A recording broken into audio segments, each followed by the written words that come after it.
আসসালামু আলাইকুম ভিউয়ার্স, কেমন আছেন সবাই? আজকে আপনাদের সাথে কথা বলবো ভাইটাল কিং সিরাপটি নিয়ে। ভাইটাল কিং সিরাপটির জেনেরিক নেম হচ্ছে উপশম। এটি উৎপাদন ও বাজারজাত করে থাকে অশোকা ল্যাবরেটরিজ আয়ুর্বেদিক লিমিটেড।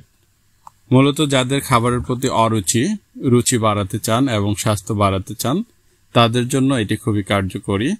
আজকের এই ভিডিওতে আপনাদেরকে জানাবো ভাইটাল কিং সিরাপটির কার্যকারিতা, সেবন বিধি, কি কি উপাদান থেকে তৈরি হয়ে থাকে এবং এটি সেবনের ফলে কোনো প্রকার পার্শ্ব প্রতিক্রিয়া হয় কিনা সেই বিষয়ে বিস্তারিত তথ্য। তাই বিস্তারিত জানতে যারা আগ্রহী তারা ভিডিওটি না টেনে শেষ পর্যন্ত দেখুন। ভাইটাল কিং সিরাপটির উপাদান হিসেবে কোম্পানি উল্লেখ করেছে আমলকি, গুরুচি, চিত্রক, হরিতকি, জায়ফল, অনন্তমূল, দেবদারু, খদির, বিরঙ্গ, কৃষ্ণজিরা, শ্বেতচন্দন, রক্তচন্দন, দ্রাক্ষা বামনাক্কা এবং অন্যান্য উপাদান প্রয়োজন মতো। এটি বাংলাদেশ জাতীয় আয়ুর্বেদিক ফর্মুলা অনুযায়ী প্রস্তুত হয়ে থাকে। এবার ভাইটাল কিং সিরাপটির প্রধান কার্যকারিতা সম্পর্কে জেনে নিন।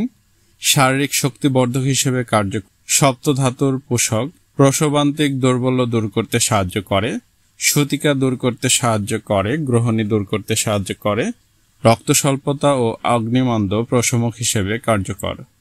এছাড়াও এটি রুচি বৃদ্ধি করতে কার্যকর। যাদের খাবারের প্রতি অরুচি তাদের খাবারের প্রতি রুচি বাড়াতে এটি সাহায্য করে। এবার সেবন বিধি বা সেবন মাত্রা সম্পর্কে জেনে নিন।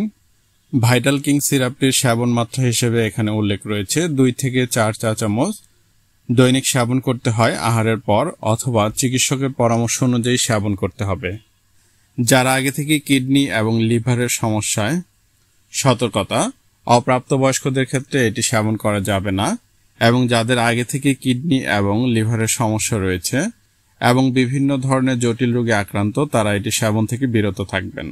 বিশেষ সতর্কতা, আমার ভিডিও দেখে অনুপ্রাণিত হয়ে কেউ ওষুধটি সেবন করবেন না।